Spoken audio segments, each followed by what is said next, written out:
La capacité humaine à percevoir va bien au-delà de la simple compréhension des mots. En ce moment, je parle. Votre capacité à percevoir va en réalité bien plus loin que simplement les mots que vous entendez. Mais parce que le mental est entraîné là, maintenant, pas seulement à entendre et à enregistrer, désespérément essayer de se souvenir, prendre des notes. Vous savez, certains d'entre vous, vos mains vous démangent. Quelque chose qui vous semble précieux doit être écrit. But human perception goes far beyond this. Mais la perception humaine va bien au-delà de ça. Récemment, j'étais... Vous savez, il y a seulement 4 jours, je discutais avec l'un des meilleurs spécialistes de l'environnement dans ce pays. Et nous en parlions justement. Pendant le dîner, nous avons discuté de tas de choses. Alors, il m'a demandé, « Sadhguru, quels sont les livres que vous lisez ?» J'ai répondu, « Je lis Astérix et Denis la Malice, ce sont mes lectures. » Je n'ai pas l'occasion de lire quoi que ce soit parce que je voyage tout le temps, si je lis un journal, c'est un événement. Alors, où trouvez-vous toutes les informations? Je lui ai dit, je les recueille chez vous. Vous avez fait toutes ces études, pourquoi devrais-je aussi les refaire? Je n'ouvre pas tous ces livres. Vous êtes assis ici, et je recueille toutes les choses et j'en parle. Mais où trouvez-vous tous les termes techniques? Je lui ai dit, ne les avez-vous pas dans votre cerveau là tout de suite?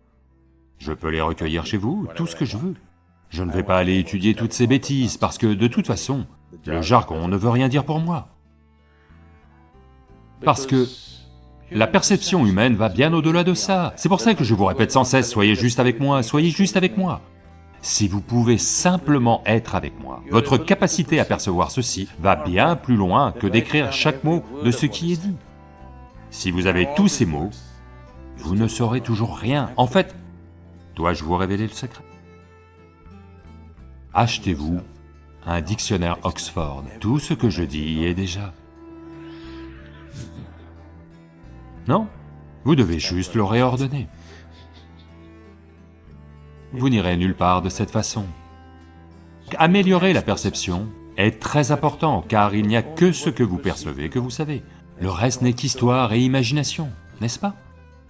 Ce que vous percevez et que vous savez d'expérience, c'est tout ce que vous savez. Le reste ne sont que des histoires vides. Peu importe que l'histoire soit merveilleuse, ça reste une histoire vide qui ne changera rien à votre vie. Pour que ça change quelque chose dans votre vie, il doit y avoir une dimension expérientielle. Cela n'arrivera que si vous percevez. Vous avez entendu parler de Vivekananda? Il est le premier yogi à être arrivé dans ce pays, en 1893. Et il a fait un peu de bruit à cette époque. Donc il est également allé en Europe à son retour des États-Unis, et il s'est trouvé invité chez un philosophe allemand. Et après le dîner, il se retrouve dans le bureau, et discute de choses et d'autres. Et il y avait un gros livre sur sa table, qui faisait plus de 700 pages. Alors Vivekananda dit, parce que l'homme disait beaucoup de bien du livre, il dit, « Pouvez-vous me donner ce livre pendant 1 heure? Laissez-moi voir ce qu'il y a dedans. » L'homme se mit à rire. Il dit, « En 1 heure, vous allez lire ce livre? Ça fait des semaines que je le lis, et je n'arrive nulle part, tellement il est complexe. Et en plus, il est en allemand. Vous ne parlez même pas la langue. Qu'allez-vous en faire en 1 heure? » Vivekananda dit, « Donnez-le-moi pour 1 heure, laissez-moi voir. » Alors on lui donne le livre. Il le prend et le place entre ses 2 mains et reste simplement assis là, les yeux fermés. Au bout d'1 heure, il lui rend le livre et lui dit, « Ceci ne contient rien d'important. » Le philosophe se dit, « Ça c'est le comble de l'arrogance. Ne même pas ouvrir le livre et faire un commentaire sur le livre, un livre écrit dans une langue que vous ne connaissez pas. » Donc il est un peu rebuté par cela et dit, « Qu'est-ce que c'est que ces bêtises ?» Vivekananda dit, « Demandez-moi n'importe quoi sur ce livre, je vous répondrai. » Ok, qu'est-ce qui est écrit, page 633? Verbatim, Vivekananda répète. Vous demandez n'importe quelle page. Juste le numéro de la page, il vous dira ce qui est écrit, mot pour mot, sur chaque page. Alors il demande, comment est-ce possible? Vous n'avez même pas ouvert le livre, comment est-ce possible? Il dit, c'est pour ça qu'il m'appelle Vivekananda. Viveka veut dire perception. Son prénom était Narendra, son gourou l'a appelé Vivekananda du fait de sa capacité à percevoir. Il dit, c'est pour ça qu'on m'appelle Vivekananda. Donc la perception de la vie n'est pas... Vous ne pouvez pas tout traiter avec votre mental logique. Ça ne marche pas comme ça, parce que la logique va filtrer une si grande partie de votre vie sans laquelle vous ne pouvez pas vivre.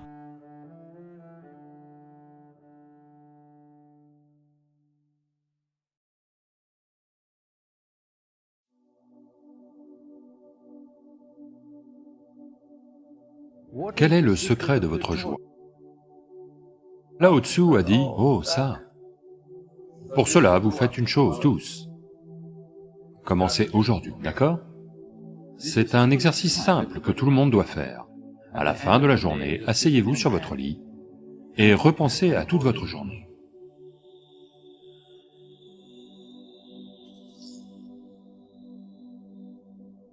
Voici ce qui est arrivé. Vous avez entendu parler de Lao Tzu?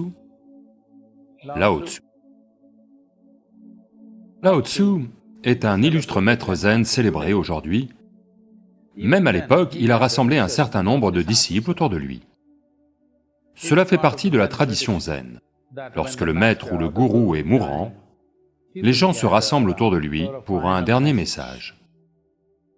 Donc à l'âge de 83 ou 84 ans, il était à l'article de la mort. Alors des gens se sont rassemblés autour de lui et lui ont demandé, « Maître, quel est le secret de votre joie ?» Vous savez, il a fait face à des tas de situations extrêmes dans sa vie. Il a été accusé de choses auxquelles il n'avait jamais pensé, et il a eu des ennuis. Donc les gens lui ont demandé, « Vous avez traversé tant de choses, mais vous avez toujours été joyeux. Quel est le secret de votre joie ?» Lao Tzu a dit, « Oh ça, c'est juste que tous les jours, en me réveillant le matin, j'avais l'habitude de me poser une question. La question c'est, aujourd'hui, devrais-je être joyeux ou malheureux? Jusqu'à présent, il se trouve juste que j'ai choisi la joie, c'est tout. Alors, avez-vous fait votre choix? Je vous le demande. Chaque matin, si une question vous vient, je vais venir en personne et vous poser une question tous les matins. Aujourd'hui, allez-vous être joyeux ou malheureux? Quel est votre choix? Vous devez faire ce choix tous les jours. Aujourd'hui, je vais être joyeux. La joie n'est pas un but en soi. C'est juste que lorsque vous êtes joyeux, vous êtes agréable envers le monde. Lorsque vous êtes joyeux, vous pensez de façon sensée. Lorsque vous êtes joyeux, vous n'allez pas faire des choses stupides contre vous-même. Il n'y a personne qui n'a jamais été heureux. Tout le monde a été heureux. Mais le problème, c'est qu'ils ne sont pas capables de le maintenir, c'est tout. Donc, vous n'avez pas à vous imposer des résolutions, juste de petits outils pour vous assurer de ne pas sombrer.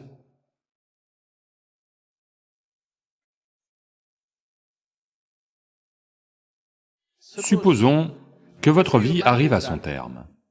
Vous êtes sur votre lit de mort, demain vous allez mourir. Si vous regardez en arrière, est-ce que tout cela en valait la peine?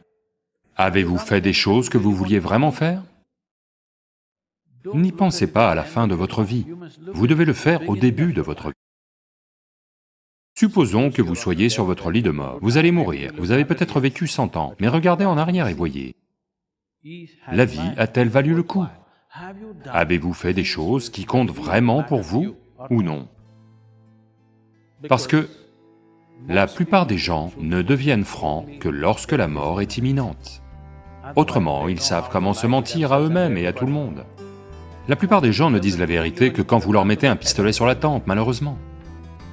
Ce que je dis, c'est n'attendez pas que quelqu'un d'autre sorte un pistolet, faites-le vous-même ce soir, et demandez-vous, supposons que je meurs maintenant. Ai-je fait des choses qui valaient vraiment la peine d'être faites dans ma vie? Des choses dont je pourrais être fier? Des choses qui valaient la peine d'y consacrer ma vie? Ma vie a-t-elle été vécue de cette façon? Si simplement vous examinez cela, vous aurez un impact sur la société, quoi que vous fassiez. Quoi que vous fassiez, vous aurez un impact.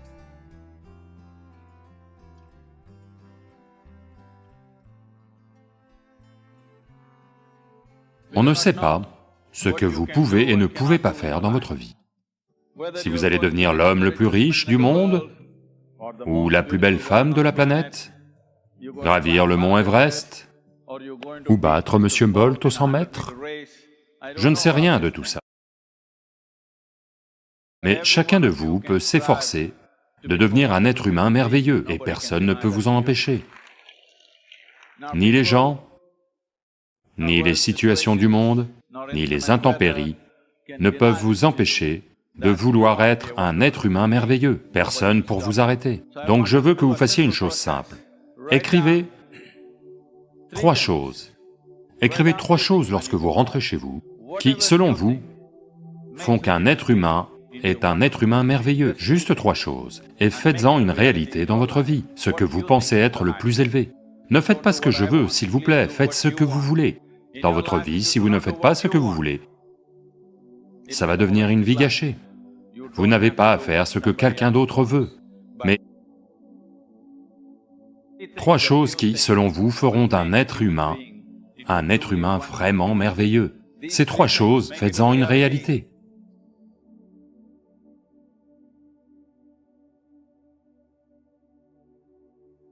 Comme le dit le proverbe, un homme n'est malade que parce qu'il ne sait pas être immobile. Car dans l'immobilité, vous êtes en contact avec une dimension bien au-delà de la création. Donc, pour atteindre cette grâce, au moins une certaine quantité d'immobilité doit entrer dans votre vie. Pour que cela ait lieu, un certain niveau de silence doit entrer dans votre vie. Si pour le moment ça ne vient pas, au moins en pratiquant une petite taille, en 1 heure, si vous dites 1573 mots en ce moment, combien de mots crachez-vous en 1 minute? 1573 autant? Je pensais que c'était impossible. Ok, je vous crois. Donc, quel que soit le nombre de mots que vous dites, voyez si vous pouvez exprimer les mêmes choses avec 2 fois moins de mots. Soudain, vous allez devenir extrêmement conscient de tout. En ce moment, une diarrhée orale a lieu. Si vous en dites 1573, c'est de la diarrhée, d'accord?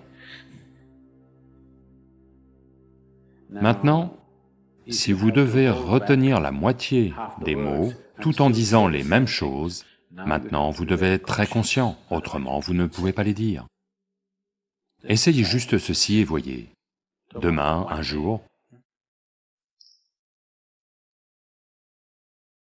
en 1 heure, le nombre de mots que vous dites normalement, dites-en 2 fois moins. Ne réduisez pas votre activité, dites toujours les mêmes choses. Mais avec 2 fois moins de mots, le monde entier se sentira merveilleusement bien, vous savez?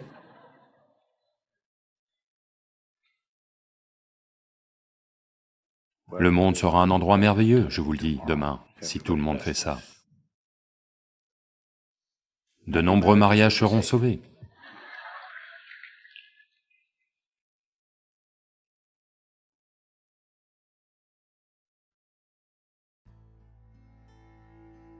C'est un exercice simple que tout le monde doit faire. À la fin de la journée, vous vous asseyez sur votre lit et repensez à toute votre journée, depuis votre réveil au matin, comment vous avez été. Vous verrez que 90% du temps, vous êtes assez stupide. Je suis généreux avec le pourcentage, croyez-moi. Si on vous donne un peu de travail, si on vous donne juste un peu de responsabilité, soudain vous devenez tellement important. Vous devenez plus grand que l'univers, soudain. Combien de fois avez-vous dépassé la taille de l'univers? Si vous regardez cela, vous verrez que la plupart du temps, c'est gonflé. Combien de fois êtes-vous devenu immortel, c'est-à-dire que vous n'avez pas conscience de votre mortalité? Et combien de fois vous êtes-vous promené en regardant les gens et les choses autour de vous sans aucune implication, juste ces trois choses, vous les examinez. Vous verrez, vous allez devoir rire toute la nuit. Ne commencez pas à pleurer. Apprenez simplement à rire de votre stupidité. Vous verrez que toutes les bêtises que vous portez vont très vite se transformer en fumier. Et le fumier est bon pour la croissance, vous savez? Oui.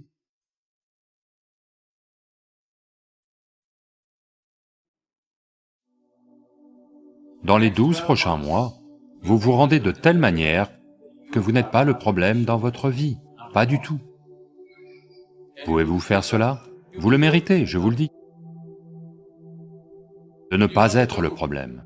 Vous n'avez des ennuis dans votre vie que si quelqu'un vous cause des ennuis. Si vous êtes assis seul, vous n'êtes jamais le problème. Rendez-vous comme ça. Pour cela, vous faites une chose, vous tous.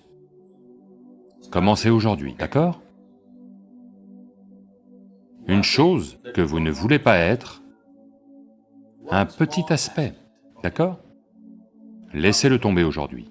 Chaque jour de pleine lune, laissez tomber une chose de plus. Même si c'est tout petit, même une chose concrète, pas de grande chose. Non, je vais abandonner ma colère, je ne crois pas à de telles absurdités. Vous pouvez dire, à partir de maintenant, si je me mets en colère, je vais juste me la fermer, je ne vais rien dire. Ça, c'est faisable. Oui. Je ne vais pas me mettre en colère n'est pas faisable pour l'instant, n'est-ce pas? Donc, comme ceci, une décision concrète chaque mois, à propos de vous, quelque chose que vous n'aimez pas, quelque chose que vous ne trouvez pas nécessaire dans votre vie, une petite chose, laissez-la tomber chaque mois. En 12 mois, vous serez un être humain merveilleux, où vous n'êtes pas un problème. Faites cela pour vous-même, vous le méritez, et ça en vaut la peine, n'est-ce pas?